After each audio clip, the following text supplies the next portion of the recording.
Amen and amen. Well, Shabbat Shalom, everybody. And very happy to see everybody this morning. And very happy to get to be here with everybody. We are very blessed to get to be able to be here. And Troy, you're the man. Thank you. I don't know if y'all know it or not. We're live streaming today for the very first time. And wouldn't be able to do it we didn't have somebody who knew what he was doing, and that's Troy. It's good to have people around you who know what they're doing. It helps everybody else to look good, so it's very good. Let's go ahead and take the greatest word ever written and make our declaration. Hafokba, hafokba da kolaba, hafokba, hafokba mashiachba. Turn it and turn it, for everything is in it. Turn it and turn it, for the Messiah is in it. And for our next one, thanks to Patsy Freeman, for every good and acceptable sacrifice, there is divine response. And that is true. We are, this week, in Parashat Vayishlach. And this Parasha has, it's got a lot of stuff in it. And this week, we're going to be taking a look at some things that we've talked about in various different ways before, and we've never put it together like we're going to put it together today. And tell you the truth, I was a little bit concerned about it, but that's just going to have to deal with it, you know. So in Parashat Vayishlach, the big thing that happens here is we see that Jacob ends up having a wrestling match. And Jacob's name ends up getting changed. And this is a really big deal. So I want to kind of go back a little bit and review a few things. Jacob has just, from the time that he started this whole business with his brother, he has had one struggle after another after another. But it actually started before that. You remember, while he and Esau were in the womb, they were just struggling back and forth and carrying on and stuff. You'll remember that Esau was born first, and he came out hairy, and he was reddish, and he would end up being given the name Edom, which means red. And as such, he and his descendants would come to be called by the name Edom. And you remember, he came out first, and Jacob reached out and he grabbed his heel. Now, there are a lot of people who will say, like Esau said, that Jacob means supplanter, the one who supplants. That's not what it means. What it means is hand to heel. That's why they didn't call him supplanter from the time of his birth. They called him Yaakov, hand to heel. So you kind of get the picture. It's like, it's a good idea to walk in the footsteps of Jacob. So the years passed, a lot of stuff happened, and it finally got down to the point to where Esau came in from hunting. He said, I am famished, I'm worn out, I want some of that stuff you're cooking, and I want you to pour it down my throat. Basically is what it says in Hebrew. In other words, boy, you get up and you do something for me. And Jacob said, tell you what, you sell me your birthright, and after you sell me your birthright, I'm going to give you some of this red lentil stew. And Esau, not having any real value for his birthright, said, I'm going to die. So sure, he sold it to him. And after selling it to him, that's when he got that bowl of stew. Then later, when Isaac was saying, I don't know when I'm going to die. So he told Esau, he said, tell you what I want you to do. You go out, you go hunting, you bring me some game, and you fix it the way I like it. And after you do that, then I'm going to give you my blessing. And we remember the rest of that story. Isaac went in, and Isaac deceived his father, and he also stole the blessing that he was going to give to Esau, the firstborn. And as a result, Esau said to him in good old East Texas terms, I'm going to kill you graveyard dead. So he had to get up and he had to leave. And we talked about that last week.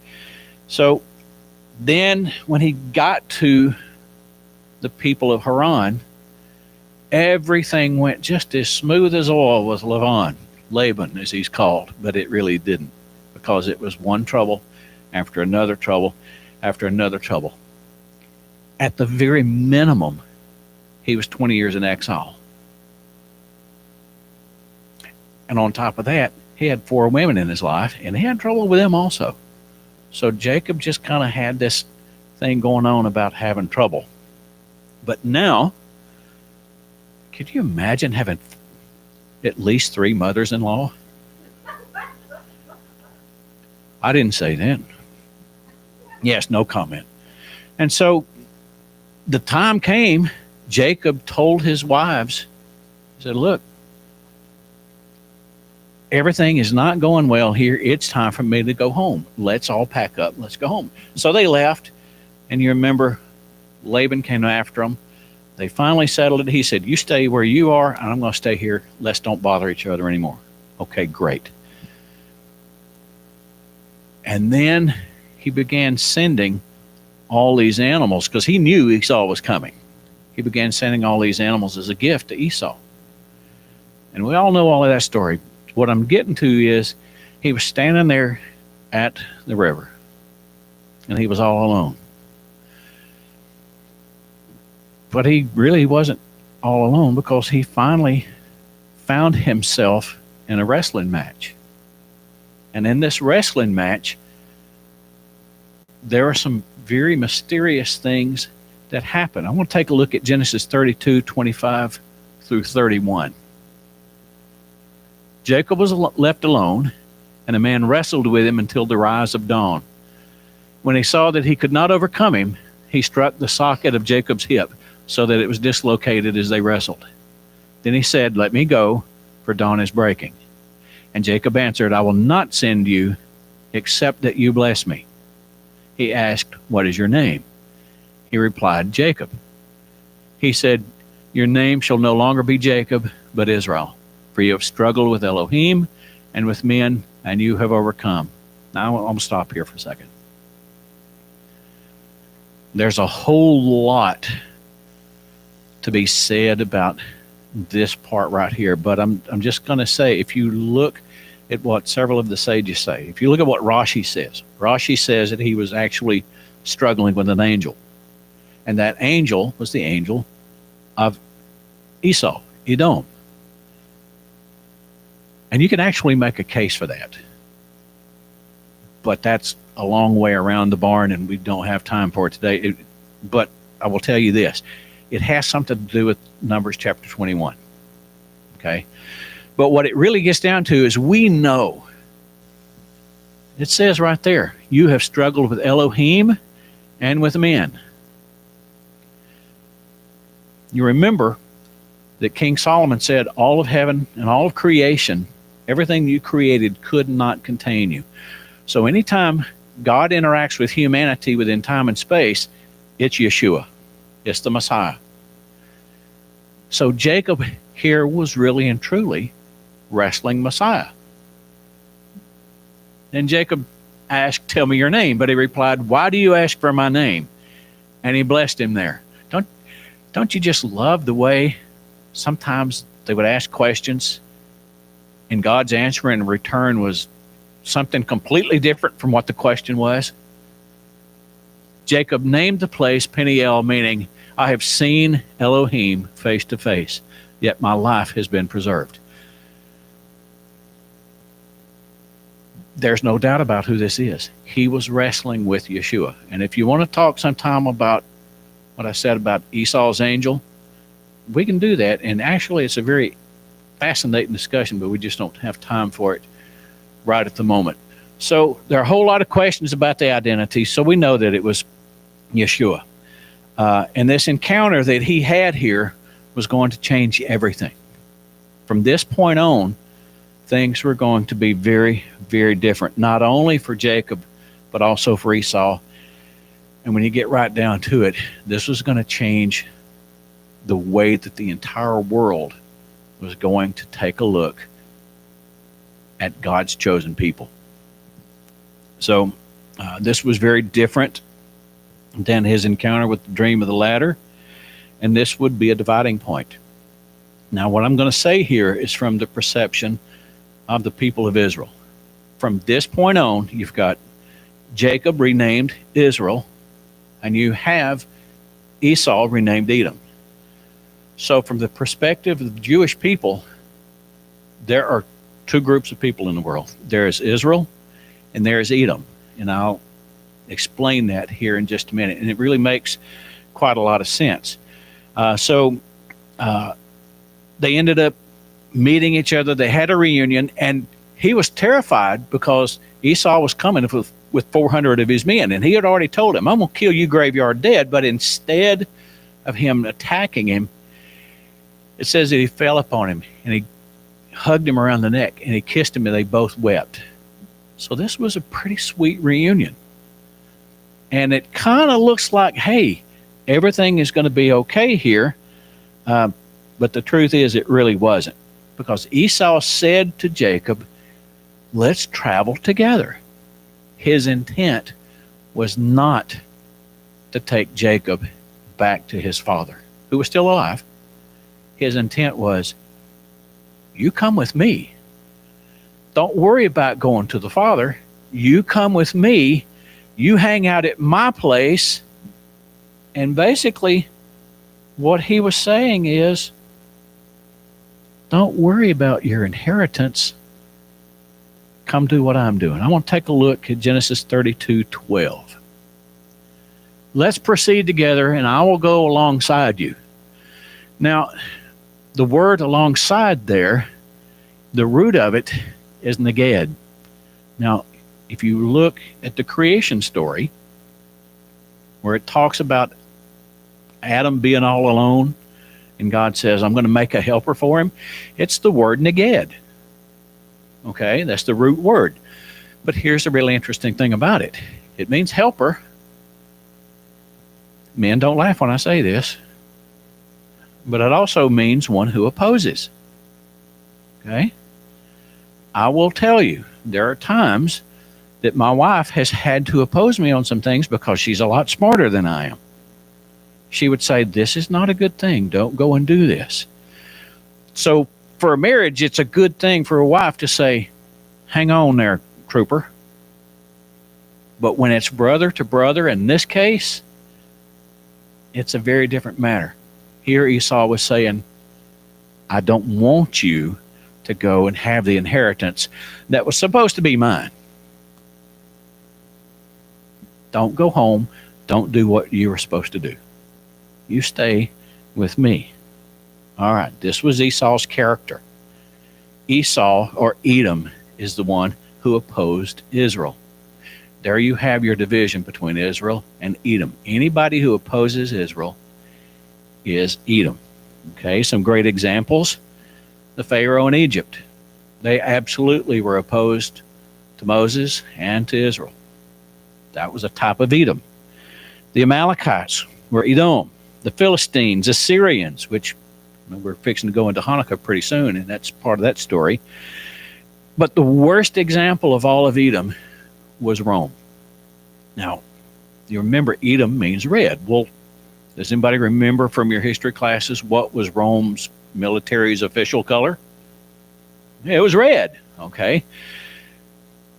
And Rome is really the big Edom, because what did Rome do? They came in, they took over, and they just did all sorts of crazy and terrible things to the Jewish people. They ended up destroying Jerusalem.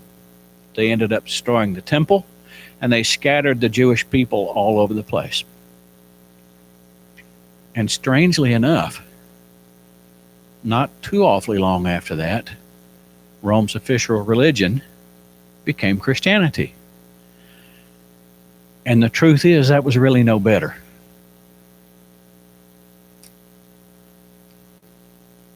Edom included Christianity.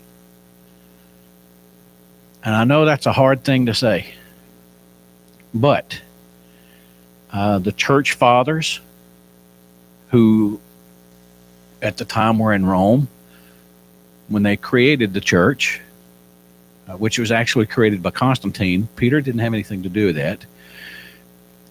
When the church fathers started doing what they were doing in Rome, they said the Christians have replaced the Jews as God's chosen people. Okay? And to this very day, Israel still has an Edom.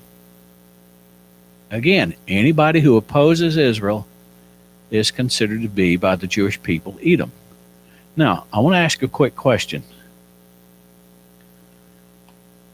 This book right here, is this a Roman book? Is it a Greek book? And yeah, there were some of the letters written in Greek, but the Hebrew was the thought. This is a Jewish document from Genesis all the way through Revelation. Okay? And for my Christian friends who are watching online, please don't get offended by this, because I mean no offense. Israel today still sees Christianity as being Edom. Now, Christianity is not hateful to Israel. Christianity doesn't want to go and kill Jewish people. Christianity doesn't want to shut down the land of Israel. Christianity doesn't want to do any of these things. There is a genuine love that most Christians have for Israel and for the Jewish people. So how can I say that Christianity is viewed by Israel as being Edom? Okay, well, let's take a look. According to Christianity, the seventh day of the week is no longer the Sabbath. Now it's the first day of the week.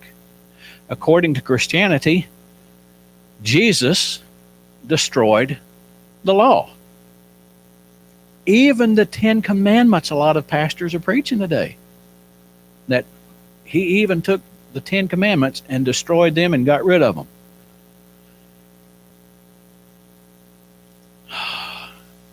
They said it was nailed to a cross. Can I just be real frank with everybody? The cross is a symbol of idolatry, at least in the eyes of the Jewish people. Think about some of the old hymns that you used to hear years ago. To the old rugged cross I will ever be true. Its glory and shame gladly bear. Being true to the cross?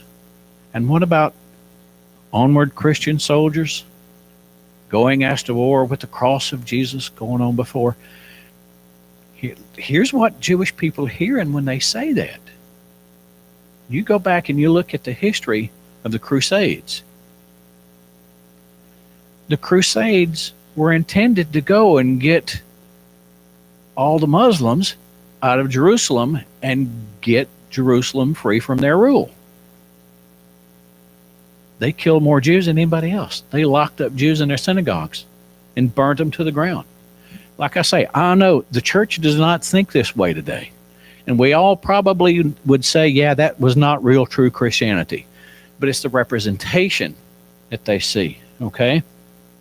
So nowadays, the church generally loves Israel, but they're saying to the Jewish people, come our way. You don't have to worry about that law. Just come believe in Jesus, and everything is going to be great. And so Jewish people hear this, and they say, that's not our Messiah. We don't know who you're talking about, okay? As a matter of fact, Jewish people today who come to faith in their Messiah are expected to convert. People talk about Paul converting, and yet he always maintained that he was Jewish. And like I say, this is done with good hearts, with good intent. It just happens to be wrong. But the thing is, Esau cannot tell Jacob, I love you, I love you, I love you, but just don't do things the way that were handed down to you. come and do things my way. And I don't say that with any hatred. I don't say that with any anger or stuff. I say it with a broken heart.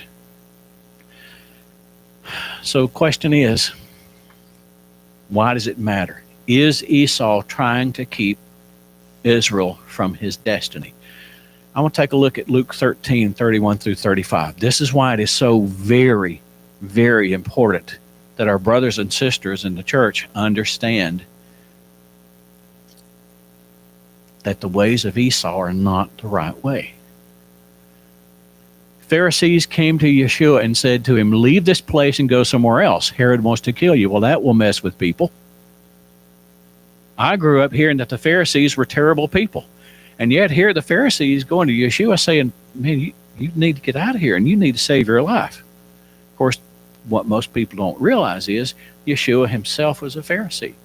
Paul, Rav Shaul himself, all of them, they were all Pharisees. He replied, go tell that fox, I will keep on driving out unclean spirits and healing people today and tomorrow, and on the third day, I will reach my goal.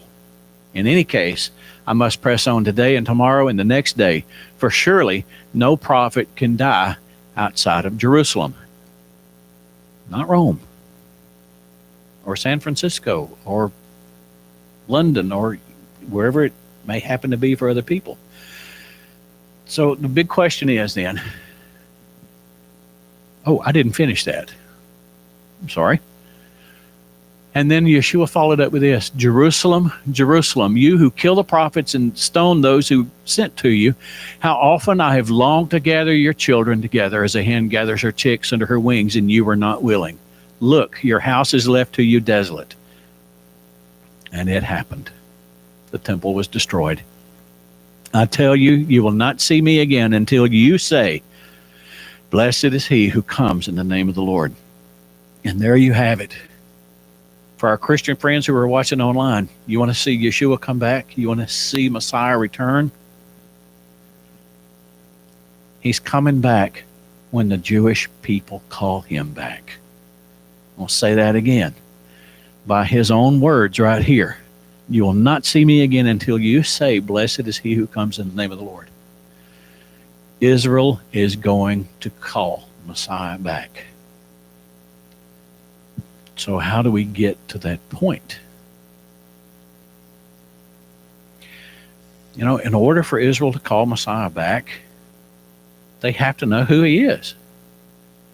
So the question is, why don't the Jewish people believe? If you were to look at Isaiah 53, verse 3, most of the times you see it translated as, he was a man of sorrows, acquainted with grief, is one from whom men hide their faces. But anybody listening, I would challenge you, go and look at the Hebrew. Because the Hebrew says, is one who hides his face from us. In other words, Messiah's face is being hidden from the Jewish people. And if you go and read what Paul wrote to the Romans, interesting that he wrote this to the Romans, he said that God has placed blinders on their eyes. I've had a lot of people ask me, man, why don't the Jewish people believe? Well, there you go. God is hiding the face of Messiah from them. Now, I want to share something real quickly that is from the Talmud, Sanhedrin 98b. And I'm not going to read it. Rabbi Joshua is walking along, and he sees Elijah. Now, this is what is called a agadic literature. It's not meant to be true, but it's meant to illustrate a point. And so Rabbi Joshua says to Elijah, when is Messiah coming? And Elijah said to him, go ask him yourself. He says, what do you mean, go ask him myself? He says, he's at the city gates with the lepers. Now, one of the greatest commentators in all of Israel, named Vilna Gaon said that is talking about not the city gates of Jerusalem. He's at the city gates of Rome. So what is he saying here? He's saying that Messiah is with the Roman people. And for the Jewish people, when you talk about Rome and you talk about Messiah, you're really talking about the Roman Catholic Church. So what is this saying? This is saying that for now, Messiah himself is in Edom. Well, this is kind of odd. But it can't stay that way. I want to say this, the fullness of the gospel and the return of Messiah means the restoration and the salvation of the Jewish people. You will not see me again until you say, blessed is he who comes in the name of the Lord. So what has to happen? Christianity has to quit rejecting Sinai. Christianity has to quit rejecting the law of Moses. Yeshua himself said, I did not come to destroy the law or the prophets, but I came to give them their fullest meaning. And he didn't come to start a new religion either. All of his disciples were Jewish, and all of his disciples remained Jewish all of their lives. So God told Jacob the same thing that he told Abraham. Nations will bless themselves through you. And you remember we've talked about this before. God told Abraham, and God told Jacob also, they'll be grafted in. V'nivrechu. They will be grafted into you. Kind of brings the point. If Gentile Christians are grafted into Israel, what should the walk be? Should it be a walk different from that of the Jewish people? The answer is no. Because Paul also told the Romans, he said, you're called to stir the Jewish people up to jealousy.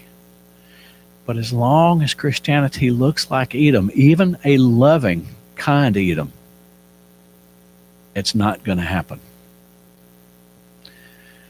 I'll take a look. This is a pretty good long reading, Romans 11:12 through 26. And this is more about what can Gentiles do. If Israel's stumbling is bringing riches to the world, and that's what Paul had told the Romans, he said, they have been blinded temporarily.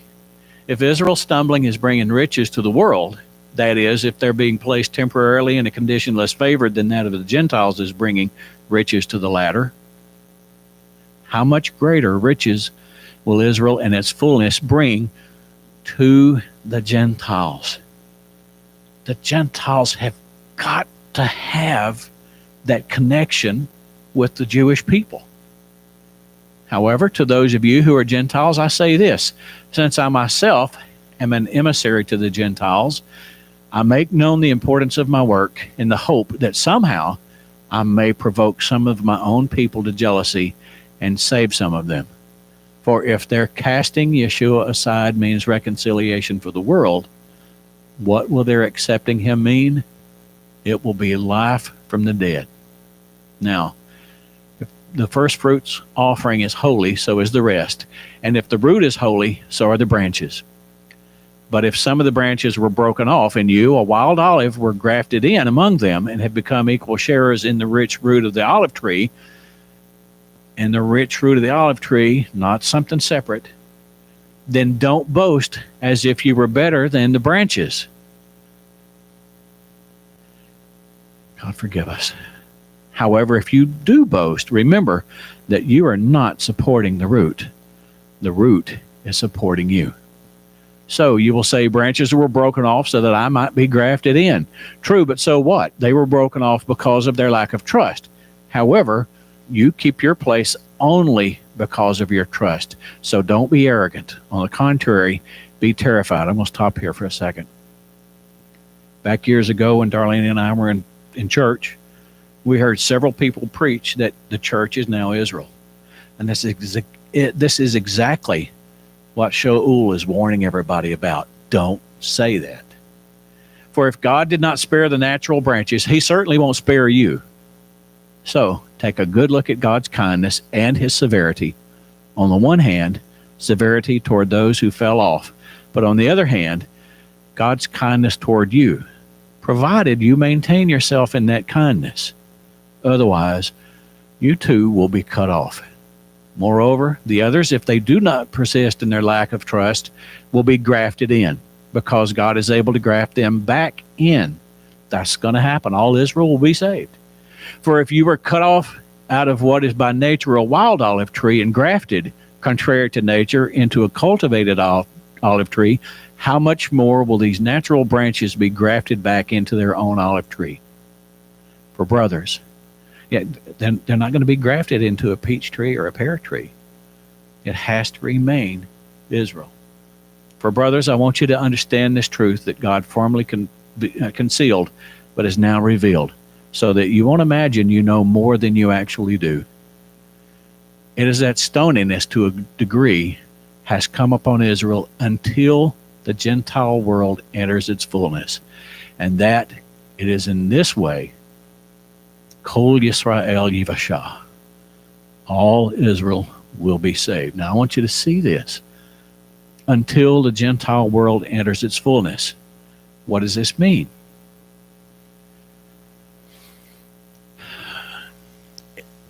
The plain, simple meaning of it is this.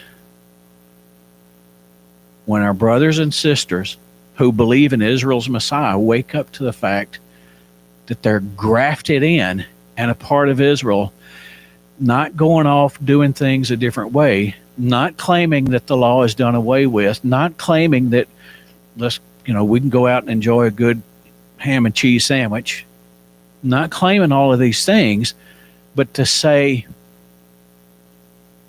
what it says in Zechariah 8:23. 10 men from the nations will come to you and will take you by the hem of your garment and say, teach us, we have heard that God is with you.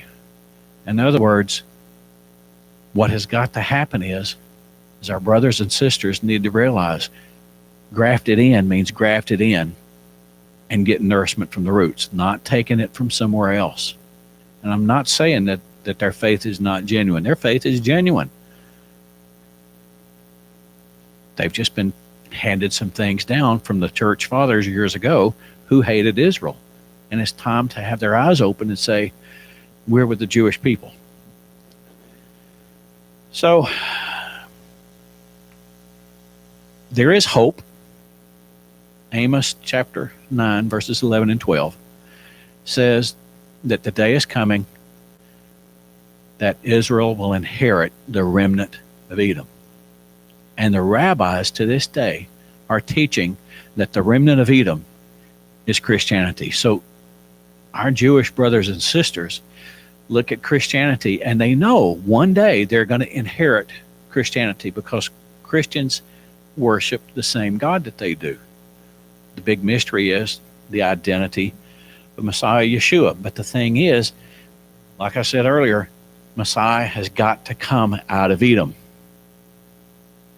I want to take a look at Isaiah 63, 1 and 2. Who is this coming from Edom?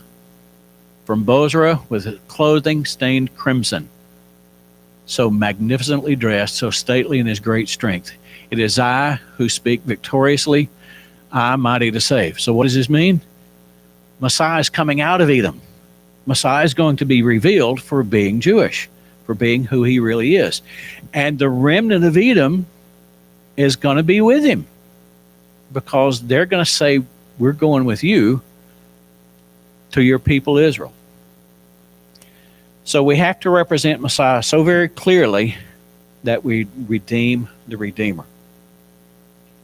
And that means we have to understand that the law is still in effect, and the law is a guide for righteous living. The law has never been for salvation.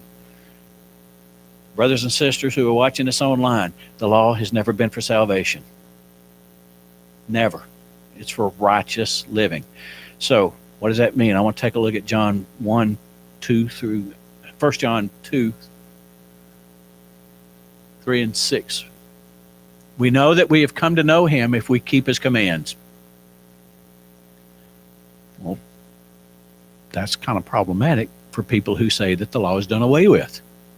Because if Yeshua is God, and he is, not the fullness of God, but God that can fit within time and space, we know that we've come to know him if we keep his commands. That's the Torah. Whoever says, I know him, but does not do what he commands is a liar, and the truth is not in that person. But love for God is made truly complete for those who obey his word. This is how we know we are in him. Whoever claims to live in him must live as Yeshua did. A man who obeyed the word of God, the Torah, because after all, he is the living word. He couldn't violate any of it. And so our call is to live and walk like Yeshua did. And when the Gentile believers enter into that fullness that Paul was talking about to the Romans,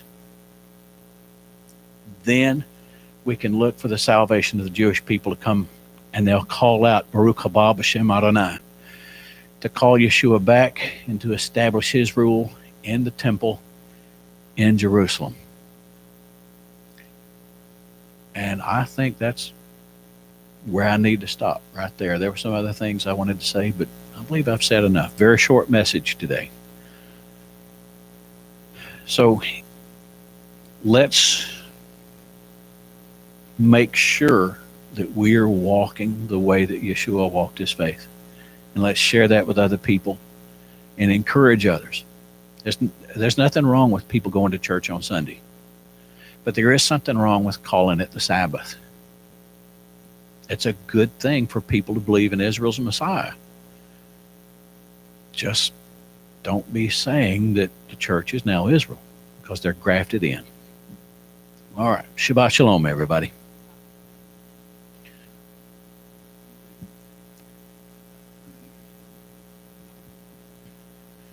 Adon olam asher malach b'terem kol yitzir nivra le'et nasa b'chefso kol azai melech shemo nikra ve'achare kiklot hakol levado yimloch nora vehu haya vehu hove vehu yeh b'tifara vehu echad vein sheni lehamshilo lehachbira beli reshit beli tachlit velo haoz v'hamisra vehu eli v'chai goli v'turkev li be'et sahara vehu nisi humanos li menat kosi beyom ekra be'ado afkid ruchi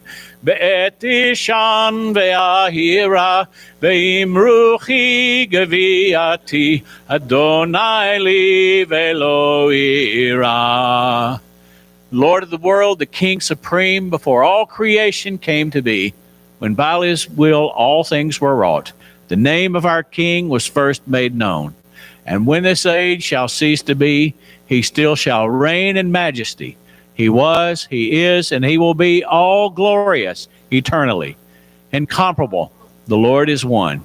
No other can his nature share. Without beginning, without end, unto him all strength and majesty. He is my living God who saves, my rock when grief or sorrows fall, my banner and my refuge strong, my cup of life whenever I call. And in his hand I place my life, both when I sleep and when I wake. And with my soul and body too, God is with me. There is no fear. Okay, so we have a few announcements. I don't know why I'm walking that way. Memorial service.